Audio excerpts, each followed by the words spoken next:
Hello students. तो आज अपन पढ़ने जा रहे हैं total probability theorem and Bayes theorem. ठीक है, करते हैं स्टार्ट भाई इसको, लेक्चर को। काफी इंपॉर्टेंट है और बहुत आसान है ये। ठीक है, बस मेरी बात को ध्यान से सुन लेना, जो कि मैं बहुत कम समय में कह दूंगा आपसे। और देखना इस पर बेस्ड जो क्वेश्चंस हैं जेईई मेंस 2025 के, जेईई मेंस के, उनको अपन स्टार्ट करते हैं सॉल्व करना। ठीक है, कुछ क्वेश्चंस मैं करवाता हूँ, कुछ आप सॉल्व करना।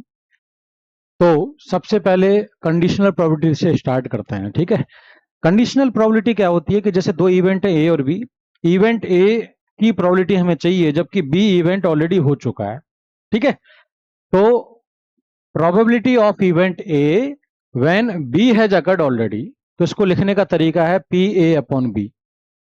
तो ये जो नीचे लिखा है वो हो चुका है और ये इसकी होने की प्रोबेबिलिटी हमें निकालनी, जबकि ये हो चुका है। ये कंडीशन, यही कंडीशन है कि बी हो चुकी है, ये कंडीशन दे रखी है। अब ए हो जाए, इसकी क्या प्रोबेबिलिटी है। ठीक है, तो ये प्रोबेबिलिटी आपकी होती है क्या, P A intersection B upon P B. कुछ क्वेश्चंस तो इस पर बेस्ड आते हैं, ठीक है, और कुछ क्वेश्चंस इस पर भी बेस्ड आते हैं।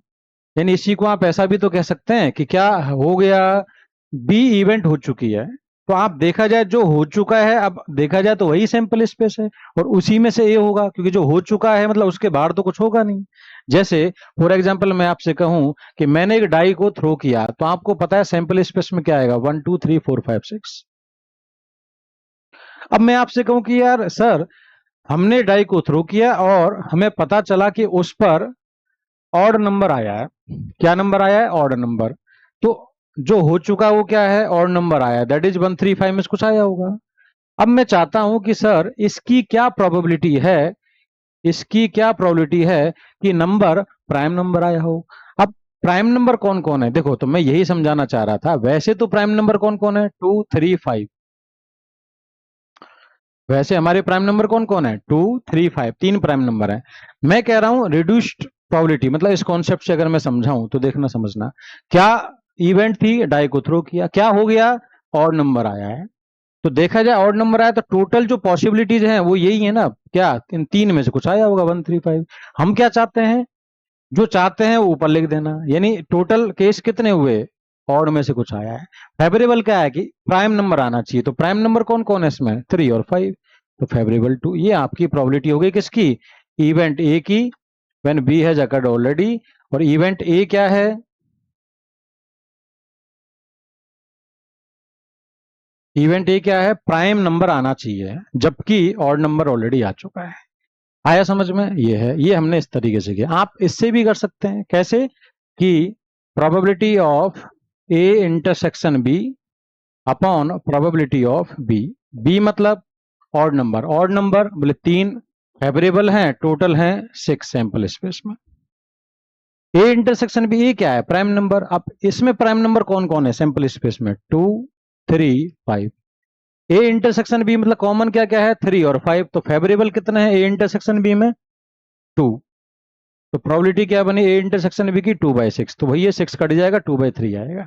आया समझ में, कंडीशनल प्रोबेबिलिटी है। कुछ क्वेश्चंस तो इस पर बेस्ड आते हैं, कुछ क्वेश्चंस ये रिजल्ट दे दिया जाता है कि ए अपॉन कंडीशनल प्रोबेबिलिटी दे रखी है, बी की प्रोबेबिलिटी दे रखी है, ए इंटरसेक्शन बी की निकाल लो, इस पर बेस्ड है। बट इस तरह के प्रॉब्लम्स तो इजीली आप सॉल्व कर लोगे। ठीक है, मैन अपन स्टार्ट करते हैं किसको, इसी से और क्या रिजल्ट निकल के आते हैं उनको समझते हैं। देखो, P A upon B, conditional probability of A when B has occurred already, क्या बताया था, N A intersection B upon N B कह लो, मैंने बताया था। और यहां से अपन इसको क्या लिख सकते हैं, देखो ये जो लिखा है इसको मैं लिख सकता हूं ए अपॉन बी की प्रोबेबिलिटी क्या, A intersection B upon P B, simply.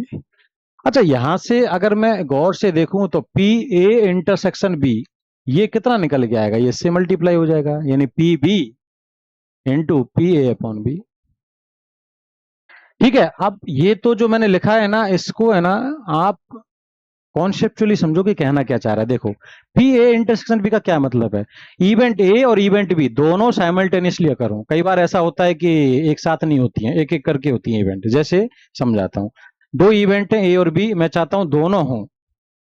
मैंने क्या कहा कि देखो इसका मतलब क्या है, बी इवेंट का अकरेंस, प्रोबेबिलिटी ऑफ बी, यानी बी हो गया, एंड तो मल्टीप्लाई किया।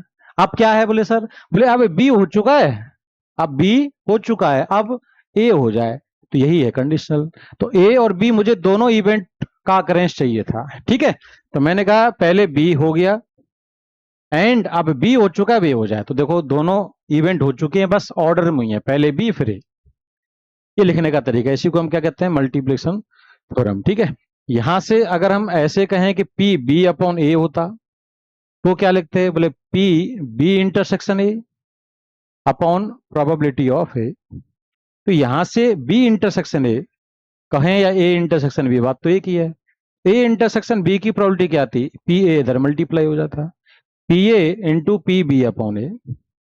आप अगर यहां से समझेंगे ना तो बहुत इंटरेस्टिंग जो रिजल्ट निकलेगा वो ये है कि सर यहां भी आपने ए इंटरसेक्शन बी की प्रोबेबिलिटी लिखी, यहां भी ए इंटरसेक्शन बी की प्रोबेबिलिटी लिखी, मतलब क्या है इसका, मतलब सीधा सा है कि यहां पहले बी हुआ फिर बी हो गया, बी हो जाए, होना दोनों को है।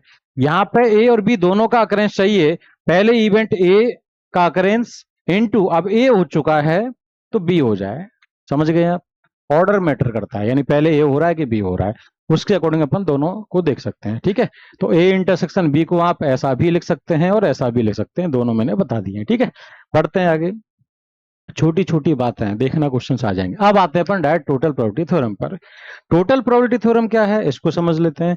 तो देखो भाई, टोटल प्रोबेबिलिटी थ्योरम ये है, समझना भाई ध्यान से, है ना। ऐसे समझो कि ये आपका एक सैंपल स्पेस है, इस सैंपल स्पेस को आपने ऐसे एन टुकड़े कर दिए, सब म्यूचुअली एक्सक्लूसिव और एग्जॉस्टिव है। म्यूचुअली एक्सक्लूसिव मतलब कोई भी तो कॉमन नहीं है, एग्जॉस्टिव मतलब सबका यूनियन सैंपल स्पेस। तो देखो मैंने ऐसे एन टुकड़े किए, ये आपका पहला टुकड़ा है A1, ये A2, ऐसे एन टुकड़े किए हैं, A3, ये सब इवेंट्स हैं अपने, एन टुकड़े हैं, सब अलग अलग हैं, किसी का कोई भी दो इवेंट का कॉमन नहीं है, A1 A2 से लेके एन में कुछ कॉमन नहीं है। अब एक इवेंट है, कौन सी, ए, एक इवेंट है ए, जो कि इन सबसे, इन सारी इवेंट से थोड़ी थोड़ी हो रही है, यानी जैसे A1 का इतना पार्ट में ए इवेंट अकर होगी, इतने में बी होगी, A2 मतलब A2 जो है इसके A2 के इतने पार्ट में भी ए होगा, A3 के इतने पार्ट में भी ए होगा। समझाने की बात है बस, ठीक है, समझ लेना। मैं कह रहा हूं आपको लास्ट में एक छोटी सी बात बताऊंगा, ठीक है, उससे आपके प्रॉब्लम्स बन जाएंगे, बट ये कि थोड़ा समझ लेंगे तो क्वेश्चंस को करने में काफी आसानी रहेगी और लॉन्ग टर्म याद रहता है, ठीक है। तो ये एक सैंपल स्पेस है, एन टुकड़े किए, एक इवेंट है ये जो थोड़ा थोड़ा करके हो रहा है। तो मैं चाहता हूं ये जो इवेंट है ना, ए इतना पार्ट, इसकी प्रोबेबिलिटी क्या है। तो आप देखो इसको ऐसे ही तो लिखोगे कि ए इवेंट हमारी क्या है, हमारी जो ए इवेंट है वो क्या हो रही है, इन सबसे थोड़ी थोड़ी हो रही है, ठीक है। तो हम वही कह रहे हैं कि जैसे, समझना ध्यान से, मैं तो कुछ क्वेश्चन जो आएंगे उनमें क्या होगा कि कोई घटना है वो थोड़ा थोड़ा करके बहुत सारी इवेंट से हो रही है। जैसे यहाँ पे ए इवेंट A1 से भी हो रही है इस इतने पार्ट में, A2 से भी हो रही है इतने पार्ट में, A3 से भी हो रही है, तो इन सब की प्रोबेबिलिटी को अगर हम जोड़ दें वो कहलाती है टोटल प्रोबेबिलिटी थ्योरम, ठीक है। तो कॉन्सेप्ट बहुत आसान है कि ए की प्रोबेबिलिटी चाहिए मुझे, कैसे, बोले सबसे पहले तो घटना A1 हो गई, तो प्रोबेबिलिटी ऑफ A1। अब मैं चाहता हूं कि ए हो जाए जबकि A1, तो ए अपॉन A1, सिंपल है। पहले घटना A2 घटित होगी, उसके बाद A2 हो गई, अब ए हो जाए, ऐसा, ऐसे ही AN हो गया सबसे पहले, फिर AN हो गया, अब ए हो जाए, सिंपल है। इसको सिग्मा लिख दिया है ना। अब आपको इसका है ना, जो मैंने यहाँ समझाया है, तो ये तो मैथमेटिकल क्या है, कई बार बोर्ड में लिखने के हमारे काम आता है, इसलिए मैंने ये सब समझाया। नहीं तो जो क्वेश्चंस की बात करोगे ना, क्वेश्चन में ये सब लिखने की नीड नहीं, अपन डायरेक्ट सॉल्व कर सकते हैं क्वेश्चंस।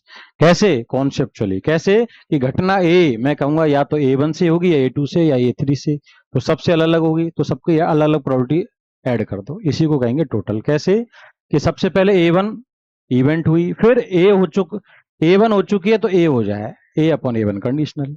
अब A2 हो गई, तो A2 हो चुकी है, अब क्या हो जाए, ए, ऐसा, ठीक है। मैं एक एग्जांपल से समझाता हूं तो और बेटर आपको क्लियर आएगा।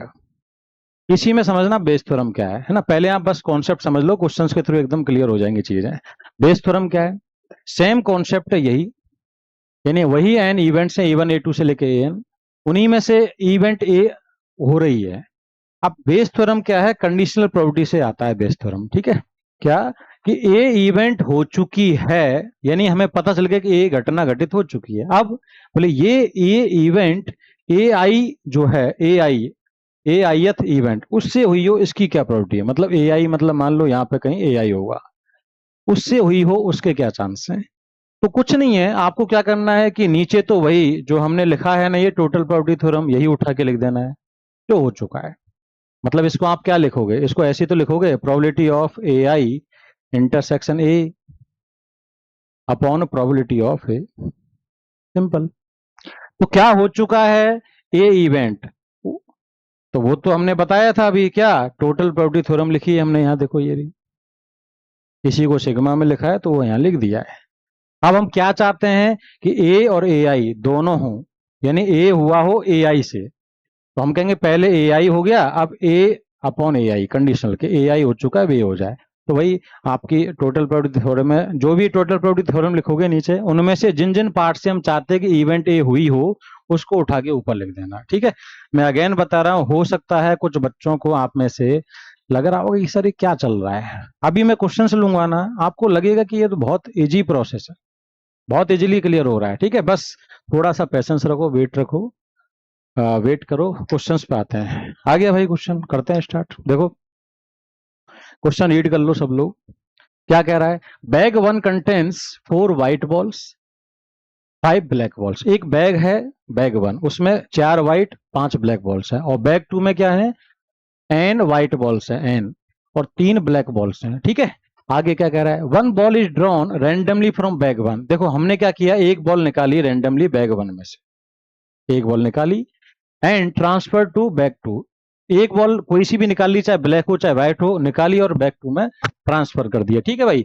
आगे क्या कह रहा है, आगे कह रहा है कि a ball is drawn randomly from bag two. अब बैक टू से आपने एक बॉल निकाली, तो इसकी क्या प्रोबेबिलिटी है, नहीं उन्होंने कहा कि if the probability that ball drawn is white. अब जो हमने बॉल निकाली है ना बैक टू से, वो बॉल क्या हो, व्हाइट, इसकी प्रोबेबिलिटी उन्होंने खुद ने दे रखी है, कितनी है 29/45। तो कहा है कि एन कितना है। क्वेश्चन आया समझ में, क्वेश्चन सिंपल है, इसमें से एक बॉल निकालनी है, इसमें रखनी है, फिर बैक टू से बॉल निकालनी है।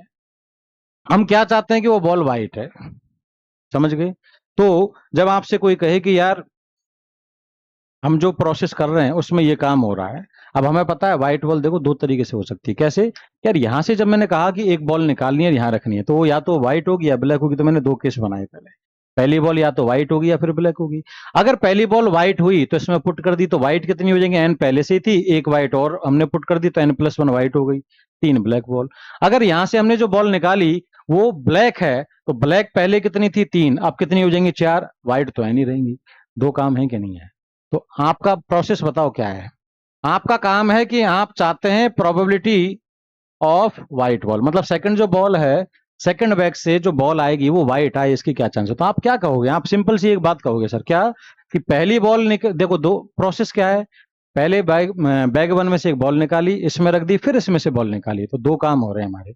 उसमें इसमें से जो बॉल निकालने वो तो व्हाइट है पक्का, बट पहली वाली क्या है, बोले सर व्हाइट भी हो सकती है इसमें से जो निकाली, और ब्लैक भी हो सकती है। तो दो ही केस बने ना, क्या कि जब मैंने इसमें से व्हाइट निकाली, उसके बाद जो मेरा सेकंड बैग बना उसमें से व्हाइट निकाल लूं, या फिर पहली बॉल मैंने जो इसमें से निकाली बैग 1 में से वो ब्लैक है, और उसके बाद जो ब्लैक बैग 2 बना उसमें से मैं जो बॉल निकालूं वो व्हाइट आ जाए।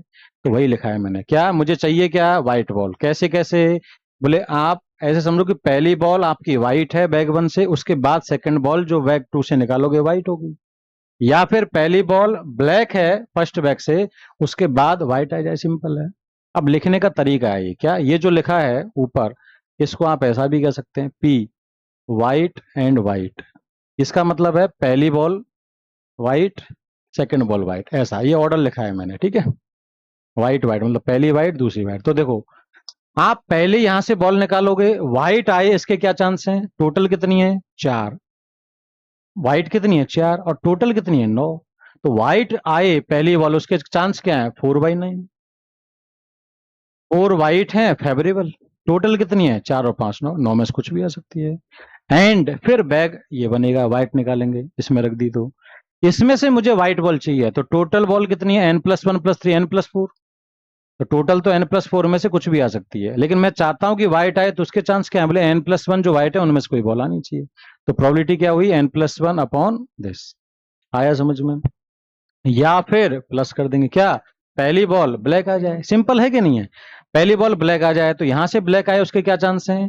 बोले टोटल 9 है और ब्लैक कितनी है? 5। तो ब्लैक है 5, तो 5 अपॉन टोटल 9 इंटू, अब मैं चाहता हूं इस बैग में से, यानी सेकंड बैग ये बनेगा, इसमें से मुझे व्हाइट चाहिए, तो n अपॉन n+4। सिंपल है। आया समझ में? ये जो प्रोबेबिलिटी है यही तो दे रखी है मैं 29/45। अब तो कैलकुलेशन है सिंपल। क्या एलसीएम आ रहा है? 9 इंटू n+4 और ऊपर 4n+4 और 5n। तो 9 से ये कटा 45 5 टाइम्स, और ये बन गया आपका 5n+4n 9n+4। तो 9n+4 को 5 से मल्टीप्लाई कर दो, तो 9 इंटू 5 45n और 5 इंटू 4 20, और ये n+4 इससे मल्टीप्लाई हो जाएगा, तो 29n प्लस 29 टू 4 116। तो 45 में से 29 कम करो, 69 बचे राइट में, 20 इधर कम करो 116 में से, तो 96, 16 से डिवाइड कर दो, n आ गया 6। सो आंसर इज n बराबर 6। सिंपल है। मैंने कहा था ना बहुत सिंपल प्रॉब्लम्स है। ये है टोटल प्रोबेबिलिटी थ्योरम का क्वेश्चन। ठीक है, आगे बढ़ते हैं। क्या कह रहा है? नेक्स्ट क्वेश्चन पढ़ो। एक बैग कंटेंट्स, एक बैग है उसमें 19 अनबायस्ड कॉइन्स है। अनबायस्ड मतलब फेयर कॉइन, और 1 coin with head on both side. एक कॉइन है जिसमें दोनों साइड हेड है, उसको आप टॉस करेंगे तो हेड आने के चांस 1। 100% हेड ही आएगा, दोनों तरफ हेड है। और उस डबली हेडेड कहते हैं ऐसे कॉइन को, ठीक है, उसको आप टॉस करेंगे, टेल आने का चांस 0, क्योंकि दोनों तरफ हेड है तो हेड ही आएगा ना भाई। तो आपके पास टोटल कॉइन्स कितने हैं? 20 कॉइन्स हैं टोटल। उन 20 कॉइन्स में 19 तो क्या है? अनबायस्ड, और 1 क्या है? बायस्ड। मतलब एक बायस्ड है जो कि दोनों तरफ हेड रखता है। अब रीड करते हैं क्वेश्चन क्या कह रहा है, पढ़ो। 1 coin is drawn at random, मतलब ये जो बैग है ना जिसमें 20 कॉइन्स, उनमें एक कॉइन निकाला, उसको टॉस कर दिया हमने रैंडमली, और क्या कहा देखो? And head turns up. यही ध्यान रखना, Bayes theorem total probability theorem में कैसे पता चलेगा। जैसे यहां तो क्या था कि हम कह रहे हैं कि यहां से बॉल निकाली, फिर यहां रख दी, फिर निकाली, उसके बाद व्हाइट आ जाए, तो हमने कहा व्हाइट दो तरीके से आएगी, व्हाइट व्हाइट या फिर ब्लैक व्हाइट। ये टोटल प्रोबेबिलिटी थ्योरम है। अगर इसी क्वेश्चन में आपसे कहता कि यार सर व्हाइट आ चुकी है, मुझे पता चल गया, क्या आ चुकी है? व्हाइट। अब मैं चाहता हूं कि व्हाइट कैसे आई हो, जबकि पहले जो बॉल निकाली मैंने बैग 1 से वो ब्लैक हो, तो ब्लैक व्हाइट। ये आपका फेवरेबल है। यानी कि आप क्या करते हैं उस केस में? ये टोटल प्रोबेबिलिटी बनती है आपकी नीचे यहां पर, और हम चाहते हैं कि ब्लैक, पहली ब्लैक दूसरी व्हाइट, तो ये वाली जो प्रोबेबिलिटी है ना, ये इसको उठा के ऊपर रख देते, बस खत्म। कितनी आसान बात है। तो ये फेवरेबल हो गया, टोटल हो गया। ये कंडीशनल प्रोबेबिलिटी तो है। आया समझ में? जैसे अभी हम एग्जांपल लेते हैं सिंपल। ये जो क्वेश्चन है इसमें क्या कह रहा है? हाँ, 1 coin is drawn at random and is tossed. एक कॉइन निकाला इन 20 में से, टॉस किया, और क्या कह रहा है? Head turns up. क्या घटना घटित हो गई? हेड। एक तो होता है हेड आ जाए, तो मैं क्या कहूंगा कि हेड कैसे आएगा? बोले या तो आपने अनबायस्ड कॉइन निकाला होगा, फिर टॉस किया होगा, हेड आया होगा, या फिर बायस्ड निकाला होगा, फिर टॉस किया होगा, हेड आया होगा। तो दो केस बने ना भाई। इन दोनों की प्रोबेबिलिटी ऐड करेंगे तब जाके आएगा हेड आने की प्रोबेबिलिटी। लेकिन यहां तो कह रहा है कि हेड आ चुका है, अब इसकी क्या चांस है? तो यानी ये प्रोबेबिलिटी निकालो कि कॉइन वाज अनबायस्ड। जो हमने कॉइन निकाला था ना पहले, वो अनबायस्ड था। वही तो मैं समझा रहा था लास्ट टाइम में। तो देखो भाई समझो, ये पूरा लिखने का तरीका है, बोर्ड में काम आएगा, लेकिन आप तो डायरेक्ट ऐसा कर सकते हैं। ठीक है, तो पहले मैं यही समझाता हूं जिससे आसानी से सॉल्व हो। कैसे? क्या इवेंट है, जल्दी बताओ। इवेंट ये कि एक कॉइन निकालना है रैंडमली, तो आप क्या कहोगे? उसको आप पहले लिख लिया करो। आपको क्या हो चुका है कि हेड आ चुका है, तो ये आपने नीचे लिख दिया। आप क्या चाहते हैं कि ये जो हेड आया है वो आया हो अनबायस्ड, ये आपका फेवरेबल है। सिंपल। ठीक है, अब हेड आया हो तो आप क्या कहेंगे? या तो अनबायस्ड से आया होगा या बायस्ड से। ठीक है, सबसे पहले आपने जो कॉइन निकाला वो अनबायस्ड है। क्या चांस है अनबायस्ड के? 19/20, क्योंकि टोटल 19 अनबायस्ड है, उसको एक कॉइन आया हो, टोटल 20 में से कोई भी आ सकता है। तो अनबायस्ड कॉइन आया हो, उसके चांस है 19/20। एंड अब उस कॉइन को जब टॉस करेंगे, अनबायस्ड मतलब फेयर, तो हाफ हाफ चांस होते हैं उसमें, तो हेड टेल के। तो उसके बाद 1/2 चांस किसके? हेड आने के। या फिर आपने कॉइन जो निकाला होगा कौन सा होगा, बाइस्ड। जब मैं एक कॉइन निकालूंगा बाइस्ड आए, उसके क्या चांस हैं, 1/20, लिख दिया भाई 1/120। उसके बाद उसको जब मैंने टॉस किया हेड आ जाए, उसके क्या चांस है, बोले 1, 100% 1 ही है, हेड ही आएगा। अब मैं क्या चाहता हूं कि मैं चाहता हूं कि ये हेड किससे आया हो, अनबाइस्ड। तो मैंने कहा इसमें अनबाइस्ड वाला कौन सा है, ये रहा 19 अनबाइस्ड थे ना ये, इसको उठा के ऊपर लिख दिया एज इट इज। ये आपकी बेस थ्योरम है। अब अगर लिखने की बात आएगी सर लिखेंगे, ये क्वेश्चन तो यही खत्म है, यही आंसर है आपका। मैंने कहा ना ये बहुत सिंपल है। अब लिखने की बात आए तो देखो कैसे। मैंने कहा यू एक इवेंट है, अनबाइस्ड कॉइन ड्रॉ किया है, बी एक इवेंट है, बाइस्ड कॉइन ड्रॉ किया है। हम क्या चाहते हैं, क्या घटना घटित हो गई, एच। एच मतलब एच इवेंट है जिसमें हेड आया है, तो हेड आ गया। अब हम क्या चाहते हैं, अनबाइस्ड से आया हो। ये आपकी प्रॉपर्टी लिखने का तरीका है कंडीशनल प्रॉपर्टी में। जो हो गया नीचे लिख दिया, जो चाहिए वो ऊपर। अब कैसे लिखेंगे, याद करो मैंने बताया था कंडीशनल क्या होता है, U intersection H upon PH। क्या घटना घटित हो गई, हेड, नीचे लिख दिया। कैसे आएगा हेड, या तो अनबाइस्ड से या बाइस्ड से। तो मैंने कहा पहले मान लो कॉइन हमने अनबाइस्ड निकाला तो PU इनटू, अब अनबाइस्ड आया है, हो चुका है, अनबाइस्ड निकाल लिया है, अब हेड आ जाए ऊपर लिख दे कंडीशनल। बताया था ना भी मल्टीप्लिकेशन थ्योरम। या फिर बाइस्ड आया हो इनटू, बाइस्ड आ चुका है अब हेड आ जाए, सिंपल। अब इनमें से उठा के क्या रख दें, इसको उठा के ऊपर रख दो। किसको, हमें चाहिए अनबाइस्ड, तो अनबाइस्ड से हेड आए, यानी ये जिससे आए उसको उठा के ऊपर रख दिया करो, ये सिंपल है। बाकी आया ये समझ में। अब देख लो 19 इंटू, इसमें क्या है 20 इंटू 2 40, एलसीएम आ जाएगा तो 19 प्लस 2 आएगा नीचे, ऊपर 19 बचेगा, बाकी 40 40 ऊपर नीचे से कट जाएगा। तो 19/21 क्वेश्चन में गिवन है कि ये m अपॉन n आता है, और जीसीडी मतलब ग्रेटेस्ट कॉमन डिवाइजर, यानी एचसीएफ इनका 1 है। तो देख लो 1921 का एचसीएफ 1 ही है, तो इसका मतलब m और n, आप m आपका 19, n आपका 21 हो जाएगा। n square minus m square पूछा है, तो n कितना है 21 का स्क्वायर, और m ये आ गया। तो ये माइनस भी, a प्लस भी लगा लिया, तो आपका 2 इंटू 40 80 आ गया। So answer is 80। I think clear है सबको। ठीक है, ये सिंपल बेस थ्योरम का प्रॉब्लम था। आगे बढ़ते हैं नेक्स्ट प्रॉब्लम पे। नेक्स्ट क्वेश्चन क्या कह रहा है, रीड कर लो।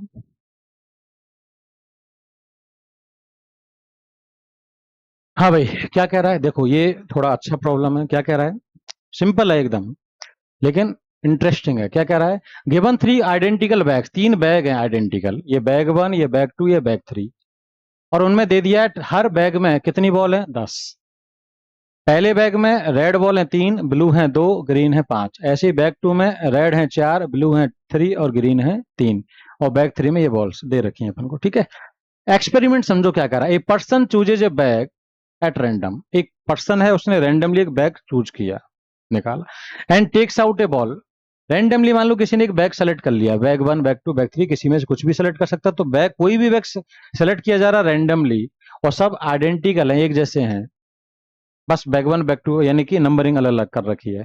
तो तीनों बैग के आने के चांस क्या है, 1/3 1/3 1/3 इक्वल चांस है। ठीक है, तो पहली बात तो बैग सेलेक्ट होगा, उसके बाद जो भी बैग सेलेक्ट किया हमने उसमें से बॉल निकाली जाएगी।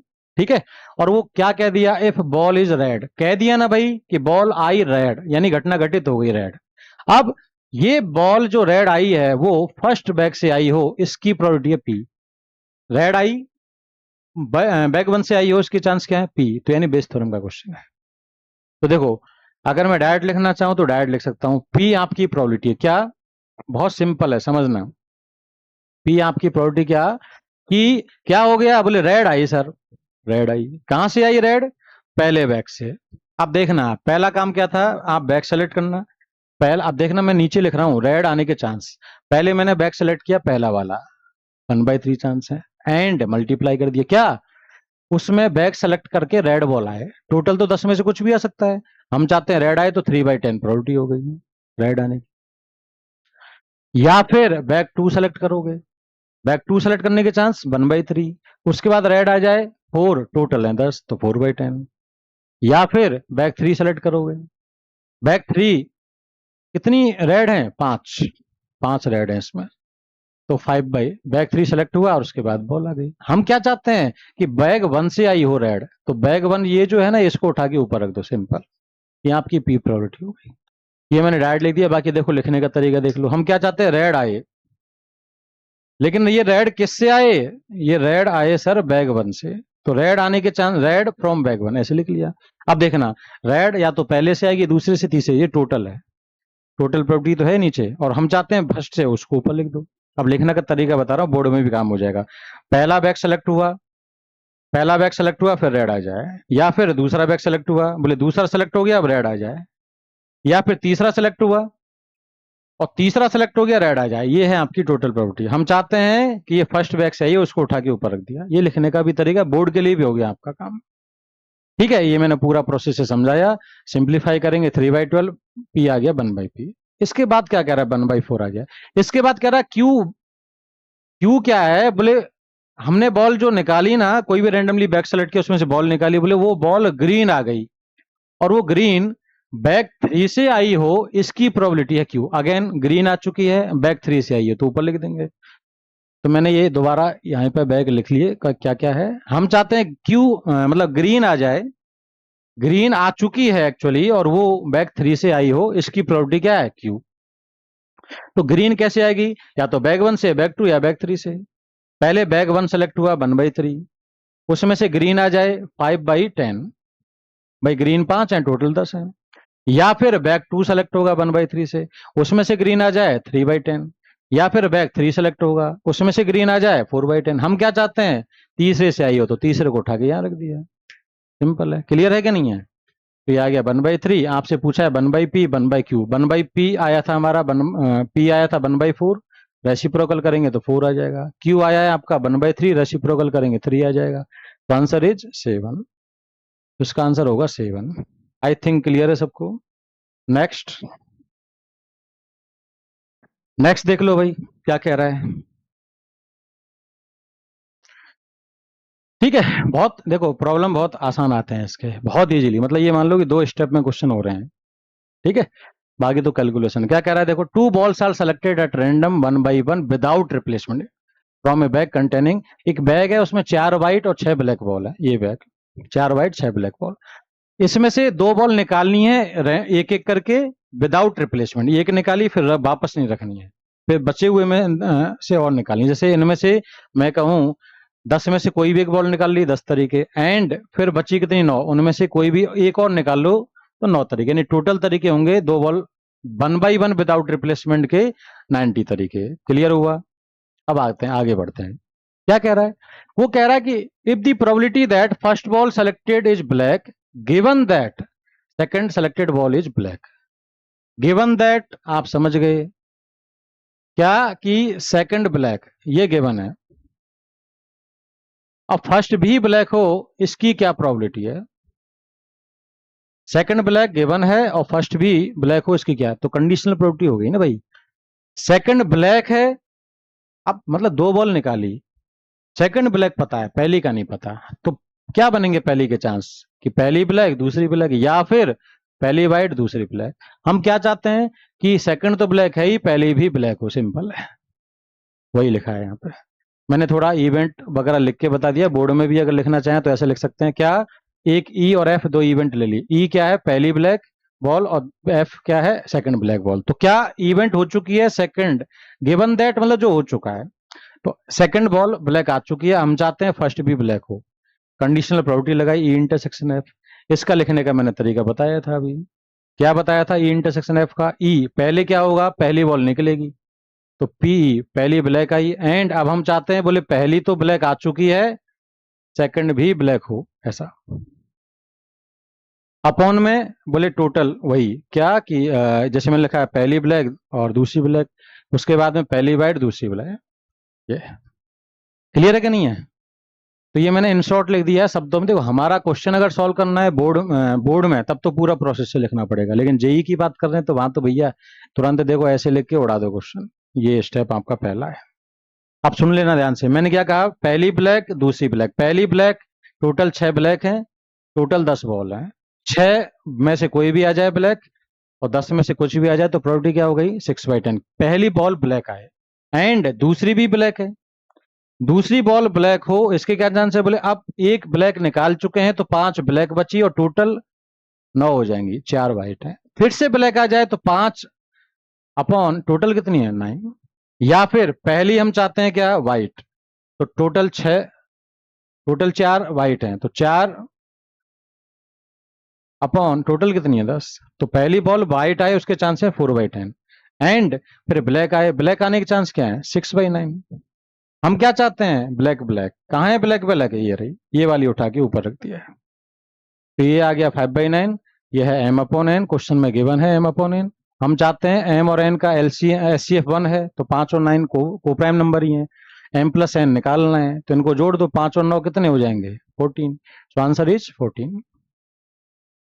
ठीक है, आप और भी क्वेश्चंस आप देखोगे जेईई मेंस में आए हुए उनको सॉल्व करना। बाकी 2 क्वेश्चंस मैं आपको बता रहा हूँ, एक ये क्वेश्चन सॉल्व कर लेना और ये सॉल्व कर लेने 2025 के। ठीक है, और भी क्वेश्चंस आपको देखें उनको भी सॉल्व करना। ठीक है, ओके, ऑल द बेस्ट, मिलते हैं नेक्स्ट लेक्चर में।